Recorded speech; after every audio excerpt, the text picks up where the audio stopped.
Kag sa numero 1 nga balita, Subo nga adlaw.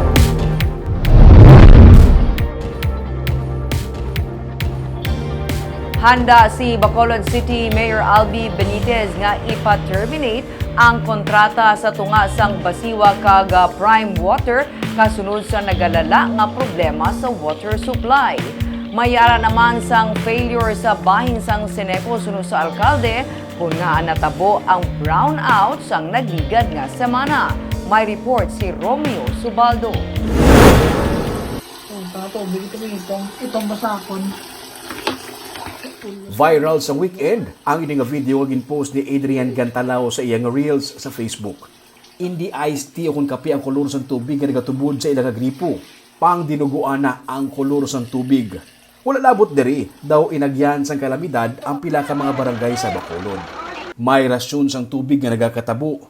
Sa barangay Mansilingan, may mga nagaida sa mga container sa igad sang dalan para lang makakuha sang tubig nga ginarasyon. Gani na puno na si Bacolod City Mayor Albi Benitez. Sa press conference kay ina, iya ginsaysay nga ginatun-an na karon sa syudad ang tanan niya pamaagi kung ano ang pwede himuon kay wala gid natuman sang Prime Water ang nasaad sa kontrata nga paayuhon nila ang supply sang tubig sa Bacolod sa sulod sang duha ka tuig. Section 5.1.2 states that within 5 years from November 13, 2020, Prime Water shall ensure that all consumers enjoy uninterrupted 24-hour supply by the end of the second year. So obviously, this provision by 2022, tanan nga mga consumer sa Prime Water should have been experiencing 24-hour uninterrupted water supply. So basically, this provision has not been complied.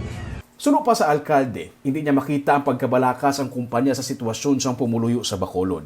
Ginsiling sang Basiwa Prime Water nga 90 million liters a day ang kinahanglan nga tubig sa Bacolod sa kada adlaw. Kag 70 million liters lamang ang mahatag sang kumpanya.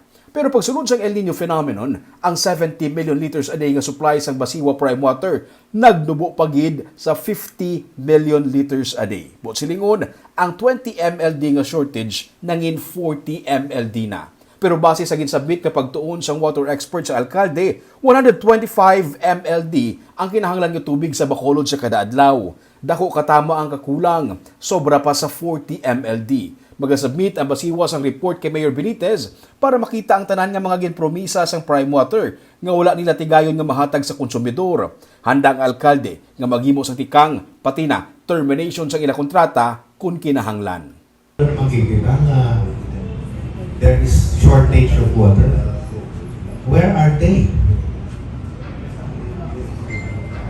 Right? Are you considering taking legal action against the mayor? I'm considering everything. You're considering terminating their contract? Everything. Mabalik na lang ito sa Basiwa. Deadline kami rin set sa ila. Tapos na deadline. We have discussed this several times. I have not seen any official permanent movement. May ginahingagaw nga pipeline project sa Bukal-Bukal Water Spring sa Alangilan sa Bacolod, pero tubtob karon wala pa sang pirmahanay nga nagakatabo sa tunga sang Prime Water kag ang kumpanya nga magadugang sang water supply. Isa pagid sa ginakainit sang alkalde kaysa tunga sang pagrasyon sang tubig sa mga kabaranggayan, ang syudad kag ang mga pribado nga mga grupo lang ang nagapangita sang pamaagi para mapun-an ang kakulang sa tubig nga dapat kuntani responsibilidad sang Prime Water. Samtang, nakalabot naman sa kay Mayor Benitez ang natabo nga malapit 5 ka oras nga brownout humalin sa Huwebes ang gabi pagkadto Biyernes ang kaagahon sa nagligad nga semana. Sunod sa alkalde, ini ang resulta sa failure man sa bahin sang Seneco. That the culprit, ang reason kung anong brownout kita is failure on the Seneco side. It is the reason kaya ang ilang ang mga wires, no? Trip.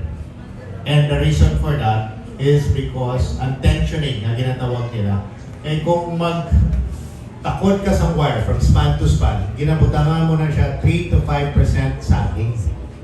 Kaya kung mag-init gani, pugot na ang mga wires. Right? that is surong kay init.